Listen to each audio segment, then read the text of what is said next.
ብሎ በቃ ኦልሞስት የመንግስት ድጋፍ በሱ በነበረበት መዋቅር ውስጥ ድጋፍ ሲያደርግላቸው እንደነበር ግልጽ አድርገዋል። ራሳቸው ወጥተው የተናገሩት ነው። ፋንታሁን ዋቂ ቅርብ ጊዜ መዓዛ መሐመድ ኢንተርቪው ላይ የተናገረው ማለት ነው። ይህንን ትርክቱን ደግሞ ከላይ እስከታች ድረስ የሚያራምዱት ነው። አማራ አሁን ያለበት አደጋ የግራኝ አህመዱ አይነት ወይም ደግሞ የዳግማዊ ግራኝ አህመድ አይነት አደጋ ያንዣበበበት ይላሉ። አሁን የቲዎሪን ነገር መካድ አይቻልም። አሁን ታች ያለ ሰው ኖ እንደዚህ ነው ግድያው እንዲተፈጽሞ ነው ምናምን እያለ የተለያየ አይነት ነገር ውስጥ ሊልህ ይችላል። በቲዎሪ ደረጃ ግን የአንድ ትግል መሪዎች የሚያስቀምጡት ነገር ሊካድ የሚችል አይደለም። ፋክት ነው። በቃ ትግላቸውን እንዴት አድርገው ያዩታል የሚለውን የሚያሰርጹበት ነው። ስለዚህ እነዚህ ሰዎች ወጥተው አሁን ያለብን አደጋ የኖርማል የፖለቲካ አደጋ አይደለም፣ የግራኝ አህመድ ዘመን አይነት አደጋ ነው እያሉ ነው እነዚህ ሰዎች። ስለዚህ ሃይማኖታዊ አድርገው ነው የሚያዩት አሁን ያለውን ነገር። ሃይማኖታዊ መነሻዎችን ይዘው የተደራጁ ታጣቂዎች ናቸው ነው። ትርክቱን የጀመረው ቅድም እንዳልኳችሁ ጄኔራል አሳምነው ጽጌ ነው። ሲምቦል አድርገው የሚያዩትም አንዱ ለዛ ነው። እንዳልኳችሁ ሰፊ ግንኙነት ነበራቸው። የኔ ፕሮጀክት ነው ብሎ የሞዓ ተዋህዶን ፕሮጀክት ተቀብሏል። ከዛ ውጭ ደግሞ መስከረም አበራን የመሳሰሉ ልሂቃን፣ ሌሎችም ልሂቃን ጭምር ቀጥታ ለዚህ ትርክት ድጋፍ ሰጥተዋል። በግላጭ ሃይማኖታዊ ነው የሚለውን አውግልተዋል። አንድ ሰው ይህንን ሊቀይረው ይችላል? አይችልም። ምክንያቱም በግልጽ የተናገሩት ነው። ተመልከቱት። እስክንድር ደግሞ የበለጠ ግልጽ ያደርገዋል። ይህ እንግዲህ ራሳቸው ቪዲዮ ቀርጸው የበተኑት ነው። ሊካድ የሚችልም አይደለም። ትግላችን የጠባብ ፖለቲካ ትግል አይደለም ይላል እስክንድር። ከ500 ዓመት በፊት የነበረው አይነት እልቂት እንዳይደገም ነው እየሰራን ያለ ነው። የትግላችን መቋጠሪያ ግራኝ አህመድ ዘመንን አደጋ ከላያችን ላይ ማንሳት መከላከል ነው እያለ ይናገራል። ያንዣበበብን አደጋ ፖለቲካ የወለደው አይደለም ነው የሚለው። አሁን ብሔርተኞቹ ኖርማል እንደ ብሔርተኛ መስለው እኛ ችግራችን ፖለቲካዊ ነው እንዲህ ተፈጽሞብን ምናምን ነው አይደል? አይደለም፣ እንደዛ አይደለም የሚሉት። ይኸው እስክንድር በግልጽ እየተናገረ ነው።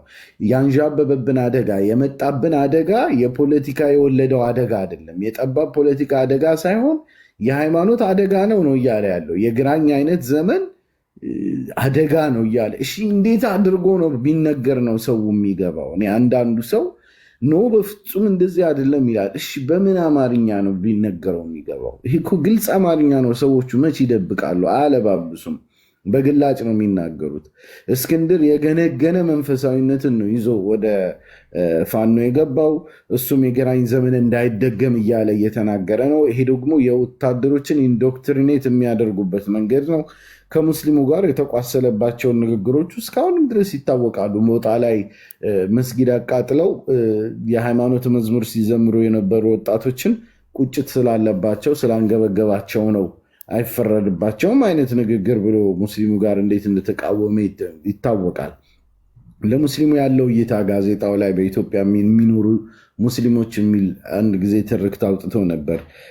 በጣም ሙስሊም ጠልነታቸው የሚታወቁ እነ ዘመድኩን በቀለን የመሳሰሉ ሰዎች ጋር በግልጽ ያለውን አንድነት የሚያሳይባቸው ወቅቶች ነበሩ። አላኩል ያህል ሰውየው አይዋሽም ማለት ግልጽ አድርጎ በቃ የግራኝ ዘመን አደጋን የገጠመን፣ ስለዚህ ለዚህ ነው የምንታገለው እያለ ነው። ይሄ የመጀመሪያው ትርክት ነው።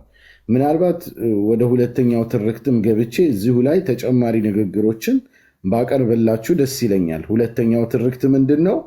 እኛ የትግላችን ዓላማ ቤተክርስቲያንን መጠበቅ ነው። እኛ የተቋቋምነው ራሱ ቤተክርስቲያንን ለመጠበቅ ነው ብሎ የተናገረበትን ስሙ። እንግዲህ እኔ አይደለሁም የምለው፣ ራሳቸው ከፈረሱ አፍ እኮ ነው የሚሉት አይደል? ፍሮም ዘ ሆርስስ ማውዝ። እንመልከት፣ እንስማ። ወታደር ሰብስቦ የተናገረው ነው። ክርስቲያን ከማቃጠል በላይ ወንጀል የለም ማለት ነው። እኛ ትግል እንዳስቆም እኛ ስንታገል ሕፃኑን እያሰብን ብቻ አይደለም መታገል አለብን። ዋናው ትልቁ ስራ ቤተክርስቲያን እንዳይቃጠል ደግሞ ሆነ መቆም እሱ መቆም አለብን።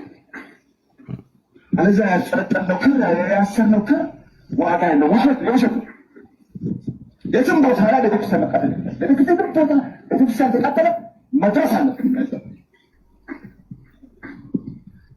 ይሄ ነው ትልቁ ጉዳይ። ይሄ ነው አንድ ላደረገ ይገባል። በተለይ ደግሞ ጎጃም የእምነት ሀገር ቅድም እንዳልኳቸው ጎጃም የሚመጣው እኮ ቤተክርስቲያን ለመሳለም የእምነት ሀገር ናት። በዚህ መንፈስ የተጀመረ ትግል አለ። ያፈለገ መስዋዕትነት ቢከፈል ያንሳል እንጂ አይበዛም። የወቅ መስዋዕትነት ቢከፈል ሰማዕትነት ነው፣ እድል ነው።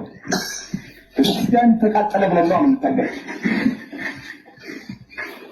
የታደለ ነው በዚህ መንገድ የሚሞተው የሚሰማው በቤተክርስቲያን። አለዚያማ አርቅ ጠጥተን እንሞታለን አይደለም።